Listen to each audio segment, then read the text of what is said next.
Well, hello everybody, and welcome back to the kitchen. And last week we were on vacation. We were up in Mammoth, and I really wanted to do this recipe, which actually is an invention of my wife's. It's great for a dessert or breakfast, and we make it out of leftover panettone, which I don't know how many of you guys got one of these. It's not the Italian equivalent of fruitcake, but it's sort of. Hi, Shirley. Nice to see you. This one has raisins in it. Some of them have chocolate chips. Some are just plain vanilla. Hello, Gidra. So, and you know, some people really love the panettone. Hey, Bill Senso. And some people don't. I fall in kind of the latter category. I don't like it by itself. You're supposed to dip it in spumante anyway to enjoy it. Hello, John Gordon. Happy New Year. So, but we were up in Mammoth, and the stores were sold out of everything. It was unbelievable how little there was. Hi, Lori. So I kind of gave the recipe for last week, but I didn't really demonstrate it, so we're going to do that tonight. It's super easy, and you can do it with brioche, and you can do it with a lot of different things. Hello, Roland. Hello, Dana. My in-laws are watching. Good to see you guys. It's a great way to use it if you got one of these for Christmas. Maybe we did, and these little ones are great because I'm going to make a small version of this, and so you're going to love it.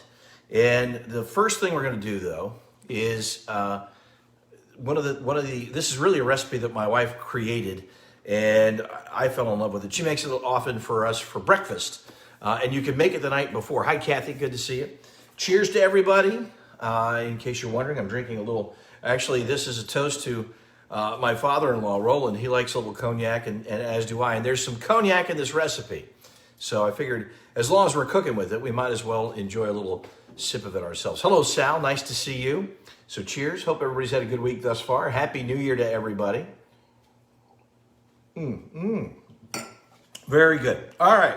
So there's no magic to making French toast, but we've added a couple of steps that I think really enhance the dish, and I think you guys will like this. Hey, Paul, nice to see you. So I'm going to bring you down, show you what I'm going to be doing here. So we'll go on down here. I've got my little mini panettone. I've got a pear. That's very important. My father loved pears. It was a very important part of dessert, especially around the holidays for us. So what you're going to do is you can take your panettone, and we're just going to, they're kind of dry. And so that's why I think they're a great candidate for French toast. I'm just going to cut it, get a bread knife. We're just going to kind of cube it up, okay? And you can do this with any version of panettone that's out there, the chocolate chips, the raisins. This one has raisins, but I think it's going to add to our deliciousness. So I'm just going to cube it up like that, okay? And we're going to set that aside. Hold on. All right, we're just going to finish cubing up the rest of the panettone like that. All right, it's okay. It doesn't have to be tiny little pieces. But there you go. Hi, Mike. Nice to see you. Andy Kane's watching. All right, now, let me grab a knife. Now, what we're going to do is take our pear. Oh, let me turn on my stove. We're going to need the stove for this. So what we're going to do is we're going to take our pear and just cut her in half, like so. And then we're going to just core it. I peeled it.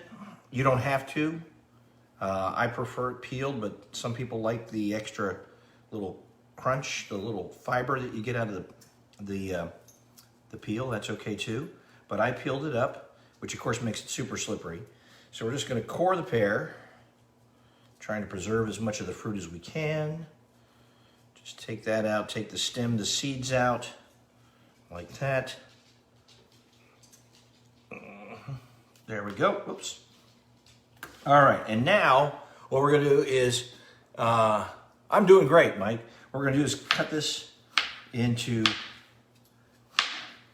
just dice it up a little bit, like that. It doesn't have to be exact.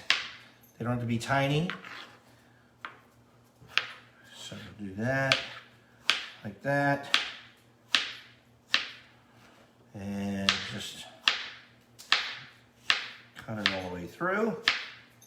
All right, this is an important step, and this is really the first step, so keep your panettone separate over there.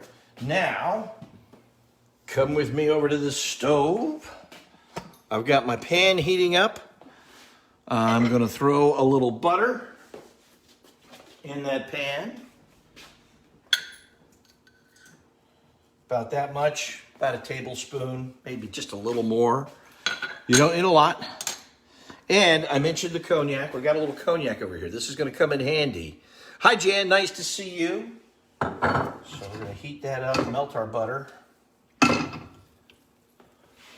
Make sure you guys can see that. There we go. That's better. All right. So once the butter is heated up, it looks pretty good. I had the pan going. I'll take my pear, put that into our butter. Just like that. All right. This is going to be the bottom layer of our delicious French toast. And this actually can be served as a bread pudding as well. You can do that. And I think you'll like that as well. And serve it as a dessert. So you can make a big batch. Hello, K.E. Nice to see you. So we've got our pear.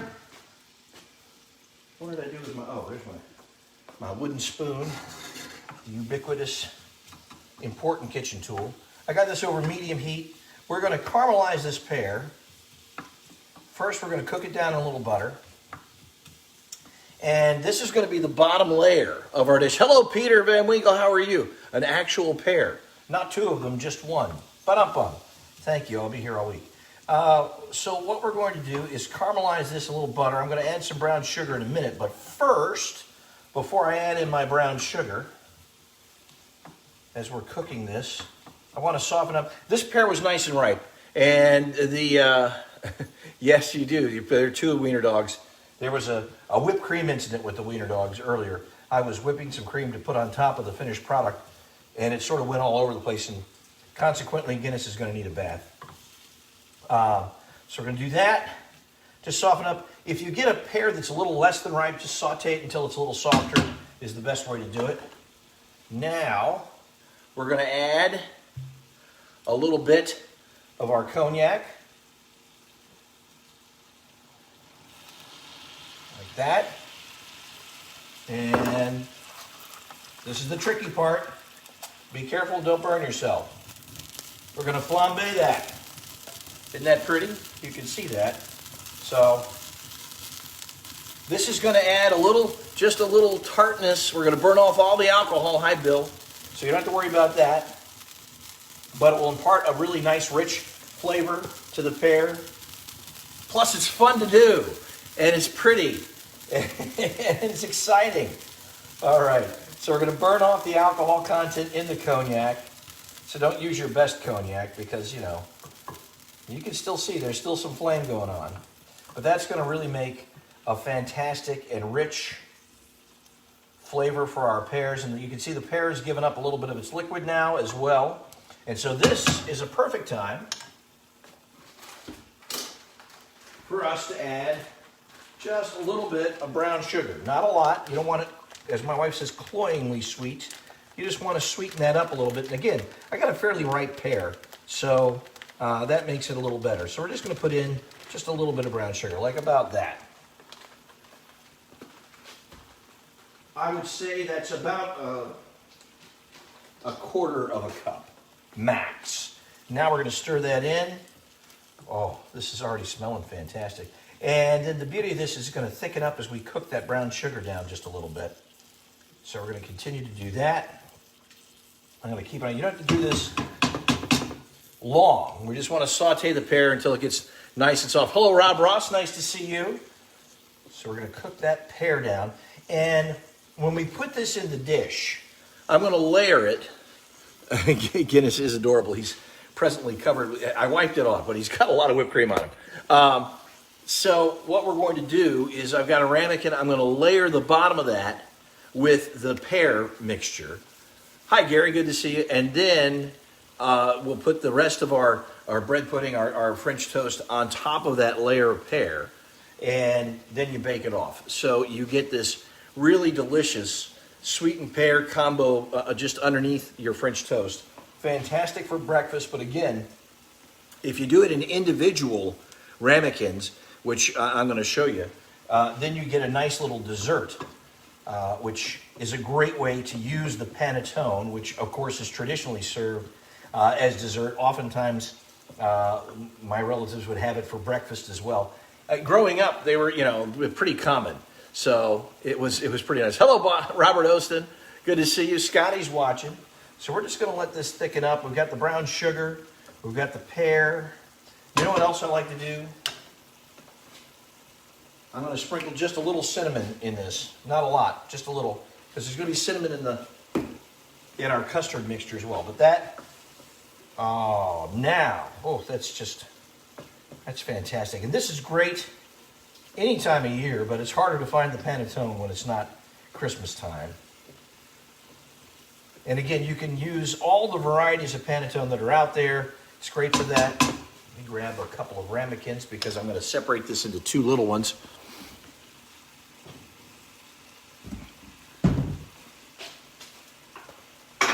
You saw the size of the panettone loaf that I was working with. It's pretty small, so pardon me. Hello, Pamela. Nice to see you. All right, I just want to thicken this up a little bit. You can see how well, you can't actually. Let me show you. There you go. You can see how the brown sugar is caramelized. We burned off our cognac, but it leaves that very distinctive, just a little tang to go along with the sweetness, to counterbalance the sweetness of the pear and the brown sugar. And of course, we've got the butter in there. About a tablespoon of butter, really less than a quarter cup of brown sugar. Really, a couple of tablespoons of brown sugar is all you need. And adjust to your taste, however sweet you like it or don't. And that's going to be, because remember that brown sugar is going to kind of harden up a little bit. And what I like to do is refrigerate this separately from the custard, combine it, and then bake it, because you're going to get a really nice stratification as opposed to them blending together. But you can make this the day before and bake it the next morning if you're going to do it for breakfast. All right, that's coming along beautifully. Let's come back over here to our prep table.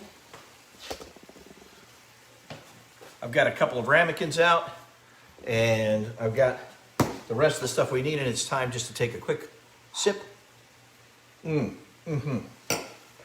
Very nice, delicious. All right, taking my pear mixture. So, hi there, nice to see you. Sandra's watching. All right, so what we're going to do, and I want to use this spoon, we're going to take that, put it, this ramekin, half the mixture, like that, and then the rest of it in this one, like that. I'm gonna have to, I didn't quite get halvesies. There we go. So now, that is the base. So our sauteed pears, little cognac, little butter, a little brown sugar. Hello, Cardinal. Yeah, cute little individual. I think that's a nice way to do it. All right, set those aside. Next, we're gonna make our custard. Super easy. This is just like making regular French toast. 1 egg. I like to use 2. Remember, we don't have a lot of bread to work with, so you want to make sure you're going to soak up all of that. I did do a test batch beforehand. We'll see how it turned out. Now I'm going to just put in a little dollop. Watching from Rosarito. Fantastic. I'm just going to put a little bit of whipped cream in. Not a whole lot. I mean, a heavy cream. Okay, that's just heavy cream. And now we're going to add a little sugar. Again, you don't want it crazy sweet. That's probably plenty. Then I'm going to add a little drizzle of vanilla.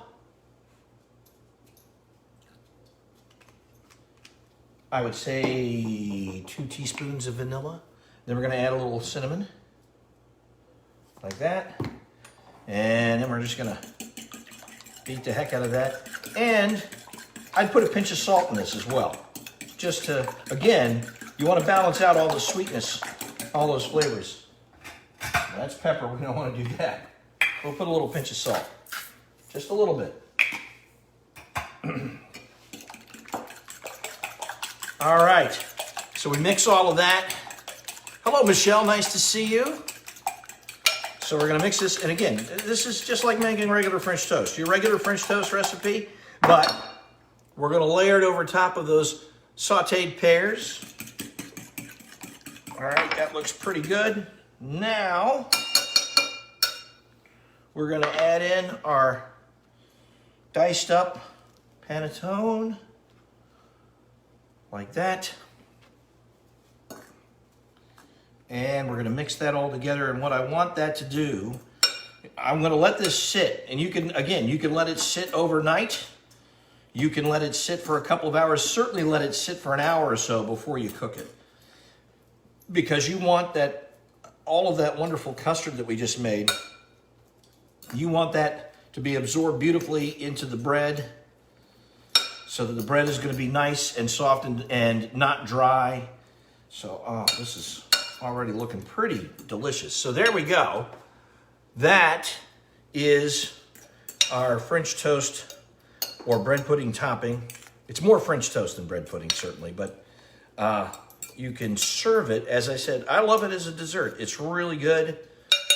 So now, what I would do, cover these and refrigerate them. All right? That, and then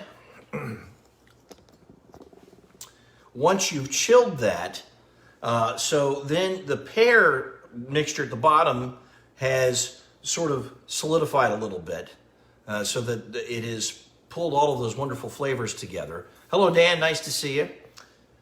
Then when you add the custard on top, you don't get a mixing. It stays nice and stratified. Someone's trying to call me. I don't know why they would do that while we're doing this. So I would refrigerate this for about, at least an hour. Oh, Michelle bought some Fulvios today at the Real Italian Deli. You can pick up your Fulvios at the Real Italian Deli. It's our family sausage label. I encourage you to do that. Fulvios Foods, named after my dad. They have it at the Real Italian Deli. They have it over at All of a Sudden, my buddy Rick Impey. He provides a lot of great infused olive oils and balsamic vinegars. And they've got a freezer full. In fact, I've got to restock him. I'm sure he is running low. All right, so all you need for this, brown sugar, whipped cream, cinnamon, vanilla. You'll need a little cognac because flambeing the pears just makes them taste so much better, and it's kind of fun to do. With the pears, a little butter and brown sugar. You mix all that up. You're going to refrigerate those separately, and then you're going to combine them, and then you're going to bake them off at about 375. Fulvios goes great with French toast. You know, it does in the morning, actually. It's delicious. You can mix the sweet and the savory. I have no issues with that. So cheers. Hold on a second. We got one in the oven that we're going to check out in just a moment. And again, this is honestly, it's a recipe that my wife sort of improvised with a panettone that we've been given. And I think this is a great way to use it. Hi, Judy. Nice to see you because, you know, panettone, they're very dry. I don't love them in their native form, but in this form, they're fantastic. Let's check and see what's going on in the oven. Oh, that's really nice. I'm going to let that continue to cook for a little while longer.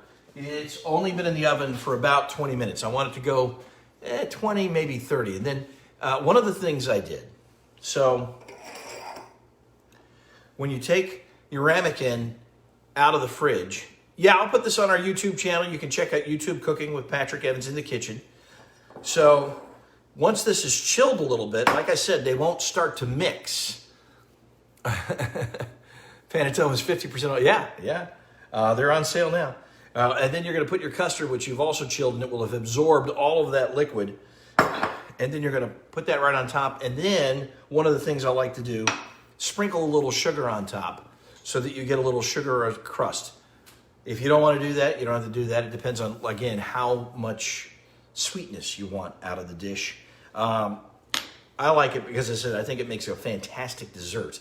And by the way, it goes really well with the brandy, which is a really nice thing. So with that, let's check and see. I've been baking this at 375.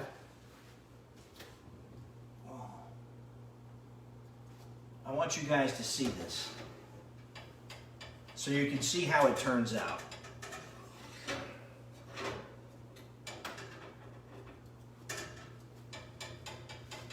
Look at that. Isn't that pretty? Hello there, Michael. Good to see you. Look at that. There is our Panettone French toast layered with pear on the bottom. And I have made a little sweetened whipped cream, which I'm going to dress this on top. Now, I think this is not quite done. I'm going to let it cook. It's almost golden brown on top, but I'm going to let it go a little longer. Whoa. But did you notice something? When you let it sit, and I made this earlier today, it didn't sit overnight. I made that test batch earlier this afternoon. But if you let it sit for a while, when you cook it off like that in these smaller ramekins, you get that beautiful dome because, of course, the egg in the bread rises up, it puffs up, it's beautiful. It makes a great presentation. And then you're going to drizzle it. I made, let me dig it out. I made a mess, is what I made. But what I did is I took some of the heavy cream which I had, and I whipped it, but not until it was stiff peaks, until it would, it's still a little liquid. So you're going to drizzle that on top. I put some sugar and cinnamon in this, and if you're really decadent, because the Panettone has orange zest in it, you could put a little Grand Marnier in here and drizzle that on top, and it makes for a fantastic dessert. I do want to check this out. I only put a tiny bit of sugar in the whipped cream. It is not real sweet. It is very slightly sweetened. And the French toast turns out beautiful. You can make a big batch and make it the night before, put it together, throw it in the oven when you get up, and then by the time your guests are up, it's ready to go. It's perfect for breakfast like that, but I think that these individual ramekins make a fantastic dessert. And you're going to love it. And I would do it with the whipped cream, and of course, serve your guests a little brandy if they are so inclined, as my father-in-law has taught me well. Hi, sweetheart. My wife's watching. This is again, this is a variation on her recipe, so you can see how the bread is just soaking up that custard. It's already looking great. And again, chill these down, wrap them up in a little plastic, and the pear mixture. This is fantastic. It's sweet. It's delicious. The flambé makes it just a little extra special. And chill that all down, and then you're going to get a really beautiful stratification. When you take that out of the pan, if you cut it, you're going to see that nice, the strata of the French toast on top and the pear on the bottom. It's really beautiful. It makes a great presentation. So I'll post the recipe. It's real easy. A couple of eggs, little splash of heavy cream, vanilla, sugar, cinnamon. The pears you saute in butter and a little brown sugar. You can put a splash of a brandy on them and light that up if you're so inclined. You don't have to do that. I just like to do it because sometimes cooking with brandy and fire is more fun. So thank you guys. Well, let me pull that out. I think it's pretty close to ready. Hold on one second. We'll put that there. Get my UV glove, my faux UV glove. Yeah, this is ready now. Oh, there we go. Woo, yeah, that's what I'm talking about right there, ladies and gentlemen. That is Panettone French toast. Doesn't that look fantastic? And so that is ready to go and to be served. And that's probably this is a big ramekin. That's probably a two-portioned serving there. But look at that. Isn't that lovely? Isn't that nice how that turns out? So again, it puffs up. You've got the Panettone on top. You got the pear on the bottom. And we're going to drizzle that with a little of our fresh homemade whipped cream. But don't beat it until it's stiff. Just whip it until it's still a little liquefied. And we should cut into that. I think we might as well try it. Whilst we're here, oh, yeah, that's nice. I don't know how I'm going to get just one chunk of it out, but while we're here,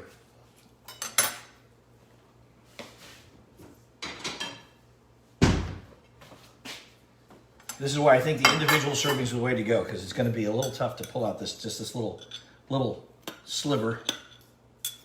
But I want to get some of that pear at the bottom so you guys can see what's going on in there. Desperate times call for desperate measures. Oh, yeah. There we go. Look at that. So there's the pear. Oh, that's nice. And then we take our whipped cream and just drizzle it right on top. Oh, that's pretty, huh? There we go. That looks good enough to eat. So there you see it. That's our finished product. You're gonna put a splash of, creme anglaise. It would be nice. Yeah, exactly, Dave. That's what I was thinking. I made the poor man's version of that. And of course, you can put a little maple syrup on that. And here, you can see how that, see the inside of that? Isn't that nice? How that turned out. I want to be able to show you that. It's a real nice dish. And we're going to try some of it. So like I said, this is great for breakfast. Frankly, it's great for breakfast, lunch, or dinner. Get some of those delicious pears. Oh.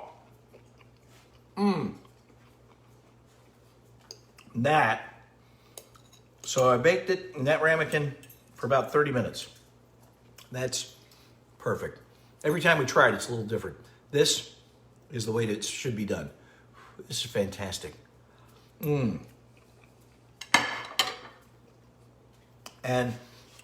thanks to my wife for the inspiration on this one. It's a great way to use that Panettone. Remember, the Panettone has a little orange zest in it. So if you put some Grand Marnier in your whipped cream, it's going to balance that nicely. You still get a little of that orange flavor. Really delicious. And as I said, it makes a great dessert as well as a breakfast. Thank you guys for joining me. I will post this on my YouTube page. The channel is In the Kitchen with Patrick Evans. And we'll be back again next Wednesday with another great recipe, something fun to whip up as we enter the new year. But we were going to do this last week. We just couldn't get all the ingredients we needed when we were up at Mammoth. So I really wanted to show you how it turned out, and it turned out beautiful. It is fantastic. And then I'm going to have a couple more for tomorrow. So I've already got my breakfast and my lunch ready to go. Well, cheers, guys. Thank you very much for joining me in the kitchen. It is always a pleasure to spend some time and share some food and recipes with you. Have a great rest of your week. Be careful, be safe, and I will look forward to seeing you back here in the kitchen again next week. Salut.